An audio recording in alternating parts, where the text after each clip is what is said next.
जय जिनेंद्र। बात कर रहे हैं इस वीडियो के अंदर एक स्पेशल टॉपिक पर। बात करते हैं हम मनी मैनेजमेंट पर। अधिकतर आपने हमारे जो वीडियो देखे वो वीकली एनालिसिस के अलर्ट लेवल के देखे होंगे, पर कुछ एड ऑन करते हुए मनी मैनेजमेंट से रिलेटेड वीडियो भी अब लगभग हर सप्ताह आपके लिए लेकर आएंगे, ताकि आपको क्लियरिटी आए मार्केट में क्या मेन कॉन्सेप्ट है, कमोडिटी मार्केट हो या फिर शेयर मार्केट हो। आज का टॉपिक क्या है? मार्केट के अंबानी। क्या है ये टॉपिक? एग्जाम्पल से बात करते हैं कि मान लीजिए आप किसी रोड से जा रहे हो, मार्केट गए हो, आपकी जेब में 500 का नोट हो और वो 500 का नोट अगर गिर जाए तो क्या होगा? कितनी देर दुख होगा, कितनी देर तकलीफ होगी अगर 500 का नोट गिर जाए तो? हो सकता है 2 मिनट 5 मिनट के लिए आपको मन में लगे अरे यार 500 का नोट गिर गया। बात समझ में आ रही है?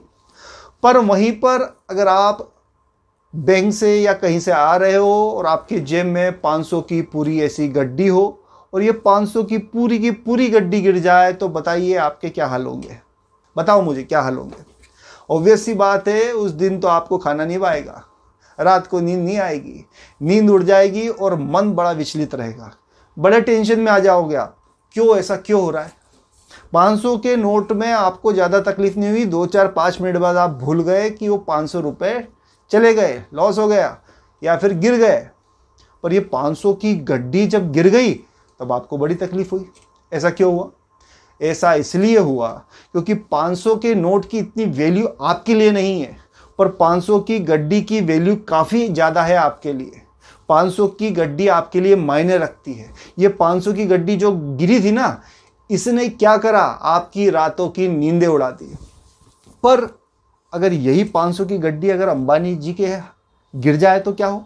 वो मार्केट जाए और पास उनकी जेब में से 500 की गड्डी गिर जाए तो उनको कितना टेंशन होगा बताओ?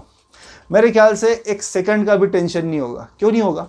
500 की गड्डी तो वही थी, 50,000 का लॉस तो उनको भी हुआ था, और 500 की गड्डी आपकी भी गिरी थी, 50,000 का लॉस तो आपको भी हुआ है। अंतर क्या है?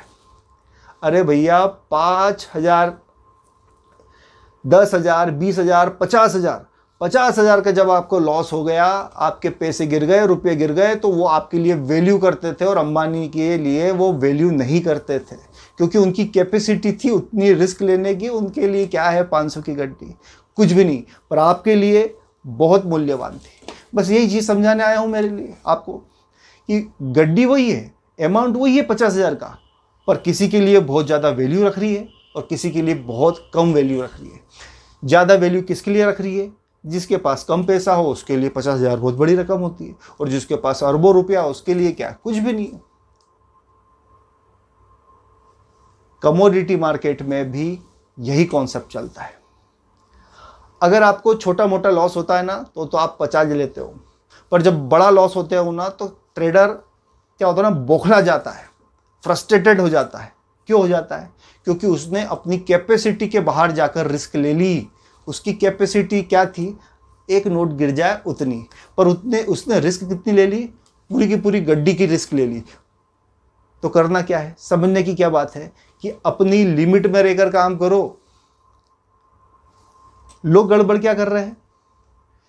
मैं अधिकतर देखता हूं कि जिनकी, एक नॉर्मल बात बता रहा हूं, कि जिनकी एनुअल इनकम, या फिर ये बोलूं कि जिनकी कैपिटल पे बात करेंगे तो ज़्यादा समझ में आएगा, जिनके पास कमोडिटी मार्केट में ट्रेडिंग करने की कैपिटल 1 लाख, 2 लाख, 3 लाख ऐसी छोटी सी कैपिटल है, वो लोग कमोडिटी मार्केट में बड़े बड़े लॉट में काम करते हैं। पर्सन की मेंटेलिटी रहती है कि अरे 50,000, 1 लाख रुपए में तो डब्बे वाले ट्रेड करवा रहे हैं, गोल्ड के अंदर कर लेते हैं, सस्ते में काम हो रहा है, 3 लॉट ले लेते हैं, 4 लॉट ले लेते हैं 1-1 लाख रुपए में, और एंड में क्या होता है? सारा पैसा साफ हो जाता है। आप चीज़ समझो, आपके पास जितनी कैपिटल हो उस कैपिटल के हिसाब से ट्रेड करो। हम तो बोलते हैं कि हमेशा रजिस्टर्ड ब्रोकर जो सेबी में और एक्सचेंज में रजिस्टर्ड है उनके पास ही 1 नंबर की आईडी में ट्रेड करो, आप बहुत ज़्यादा सेफ रहोगे। पर लोग मानते नहीं। करते क्या है? डब्बा ट्रेडिंग करते हैं। कैपेसिटी होती है इतनी और रिस्क ले लेते हैं इतनी, और वो साफ हो जाता है। पॉइंट समझ में आया? पॉइंट को समझो। इस मार्केट में कोटेशन है, स्मॉल इज ब्यूटीफुल। अगर आप छोटी क्वांटिटी में काम करते हो तो वही सबसे बढ़िया है। बड़े लॉट जो होते हैं, बड़ी सिल्वर ले लो, बड़ा गोल्ड ले लो, क्रूड ले लो या एनजी ले लो, इनके जो बड़े लॉट ले, ये बड़े बड़े क्लाइंट्स के लिए, बड़े बड़े लोगों के काम की चीज़ें, जिनकी कैपिटल होती है 25-25, 30-30 लाख, 50-50 लाख है, उनके काम करने की चीज़ है। एक रिटेल ट्रेडर को इससे थोड़ा सा दूर रहना चाहिए। उनके लिए एक्सचेंज ने बनाया है ना मिनी लॉट। सिल्वर का भी मिनी है, गोल्ड का भी मिनी है, एनजी का भी मिनी है, क्रूड का भी मिनी है। तो क्यों इन मिनी लॉट में आप ट्रेड नहीं करते हो, ट्रेड कर देते हो बड़े लॉट में? देखो, मेरा तो मानना है कि 99% लोग जो इस मार्केट में मारे जा रहे हैं बेचारे, उसका सबसे बड़ा कारण यही है कि अपनी कैपेसिटी के बाहर जाके ट्रेड करना या बड़े लॉट में काम करना। अगर एक रिटेल ट्रेडर बड़े लॉट का मोह छोड़ दे तो मुझे लगता है कि मैक्सिमम लोग बच सकेंगे कमोडिटी मार्केट में होने वाले लॉस से। तो इस वीडियो को बनाने के पीछे का इंटेंशन क्या था? सिर्फ आपको ये बताना कि आप बड़े लॉट से दूर रहिए, ये आपके काम की चीज़ नहीं है। ये HNI क्लाइंट की ट्रेड करने की चीज़ है। रिटेल ट्रेडर को काम करना चाहिए मिनी लॉट में या माइक्रो में या गुनिया में, जिसमें कैपिटल भी कम लगती है, रिस्क भी कम होती है। और हमेशा ध्यान रखिए, हमेशा काम करिए 1 नंबर की आईडी में, ना कि डब्बा ट्रेडिंग करिए। डब्बा ट्रेडिंग से अगर आप बच गए तो मान लीजिए आधा मार्केट तो आपने ऐसे ही जीत लिया। स्टॉप लॉस का जरूर प्रयोग करिए, चार्ट जरूर देखिए और हमेशा ध्यान रखिए कैपेसिटी के बाहर जाने वाला इस मार्केट में कभी नहीं टिक पाता।